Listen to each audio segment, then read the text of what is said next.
BRS అధినేత మాజీ CM Kalvakuntla చంద్రశేఖరరావుని Nandinagar నివాసంలో మాజీ మంత్రులు కేటీఆర్, హరీష్ రావు జూలై 14న భేటీ అయ్యారు. ఈ సమావేశంలో పలు కీలక అంశాలపై చర్చించారు. తాజా రాజకీయ పరిణామాలపై కేసీఆర్తో కేటీఆర్, హరీష్ రావు చర్చించారు.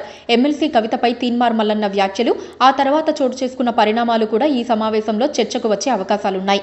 ఎమ్మెల్సీలు తీన్మార్ మల్లన్న, కల్వకుంట్ల కవిత మధ్య రాజకీయంగా వైరం నడుస్తోంది.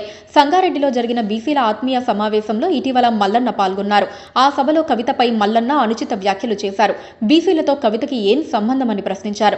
బీసీల రిజర్వేషన్లపై రేవంత్ ప్రభుత్వం ఆర్డినెన్స్ తీసుకువస్తే కవిత సంబురాలు ఎందుకు చేసుకుంటుందని నిలదీశారు. ఈ క్రమంలో మల్లన్న చేసిన వ్యాఖ్యలను కవిత తీవ్రంగా ఖండించారు. ఈ నేపథ్యంలోనే మల్లన్నకి సంబంధించిన క్యూ న్యూస్ మీడియా కార్యాలయంపై తెలంగాణ జాగృతి కార్యకర్తలు దాడి చేశారు. కవితపై మల్లన్న మాట్లాడిన మాటలను ఖండిస్తూ ఈ దాడి చేశామని, మల్లన్న వెంటనే కవితకి క్షమాపణలు చెప్పాలని జాగృతి కార్యకర్తలు డిమాండ్ చేశారు. అయితే ఈ దాడిని అడ్డుకోవడానికి మల్లన్న గన్మ్యాన్ గాల్లోకి 5 రౌండ్ల కాల్పులు జరిపాడు. ఈ కాల్పుల్లో జాగృతి కార్యకర్తకి గాయాలయ్యాయి. ఆ తర్వాత కవిత, మల్లన్నలు పోటాపోటీగా ఆరోపణలు చేసుకున్నారు.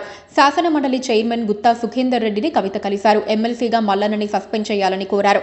ఈ పరిణామాలతో తెలంగాణ రాష్ట్ర రాజకీయాలు హాట్ గా మారాయి. ఈ నేపథ్యంలో కేసీఆర్ను కేటీఆర్, హరీష్ రావు కలవటం ప్రాధాన్యత సంతరించుకుంది. Please